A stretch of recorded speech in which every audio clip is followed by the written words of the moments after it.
Ce roman, c'est un roman social. C'est un roman assez sombre. Il est relativement noir d'ailleurs. Il est sorti dans la collection Rouergue Noir comme si c'était un polar. Ça n'en est pas un.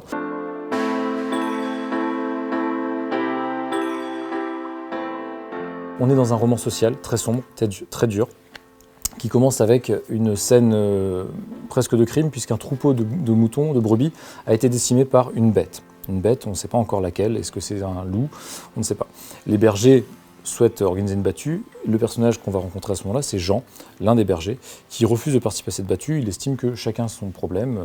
Si la bête s'attaque à lui, il saura se défendre, point. Le deuxième personnage, c'est Agnès. Agnès, c'est la fille de Jean. Elle a grandi avec un père taiseux, bourru, taciturne, avec lequel aucun lien ne s'est jamais formé. La mère a disparu quand elle était collégienne, disparition absolument pas élucidée. Depuis, la relation entre le père et la fille est inexistante. Elle a remplacé la mère, mais sans pour autant entretenir de relations de fille avec son père depuis. On a un troisième personnage, Pâle, l'ouvrier agricole, qui pourrait être une promesse de bonheur pour Agnès, mais qui actuellement ne sert qu'à assouvir ses besoins purement physiques. Un quatrième personnage, le chien, un border collie qui appartient à Jean et qui en fait est le seul lien entre les trois premiers personnages, puisque lui est complètement indifférent au silence qui peut régner dans cette famille.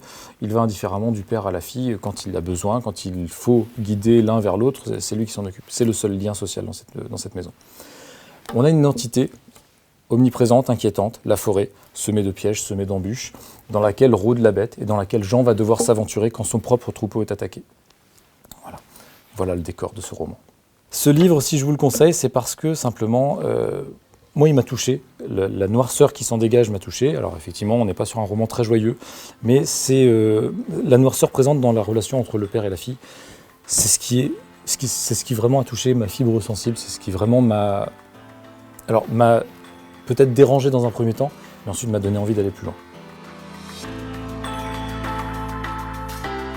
Le rapport avec l'œuvre de Louis Guillou dans ce roman, c'est la problématique qui est très contemporaine de la réintroduction du loup dans notre pays. L'auteur s'intéresse en fait à cet événement qui déclenche des polémiques. C'est-à-dire qu'on a d'un côté une bête qui avait disparu et qu'on essaie de faire revenir, on essaie de préserver une espèce, et d'un autre côté, on a des gens qui voient leurs moyens de vivre, leurs moyens de subsistance menacés par la présence de cette bête. Un berger, évidemment, le loup, c'est son ennemi. Donc moi, ce que je vois dans ce bouquin, effectivement, c'est cette problématique très contemporaine de réintroduire un animal sauvage et dangereux. Et donc, c'est ce que faisait Louis Guillou.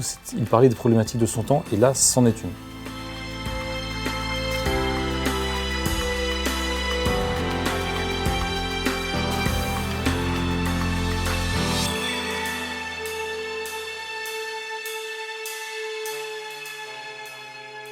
Page 8.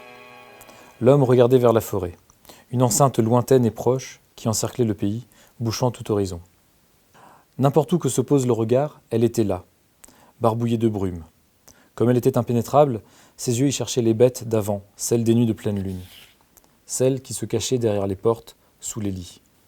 Il était là, le monstre, celui qui avait planté ses crocs et ses griffes dans le cou des brebis, à peine bu leur sang, négligé leur chair.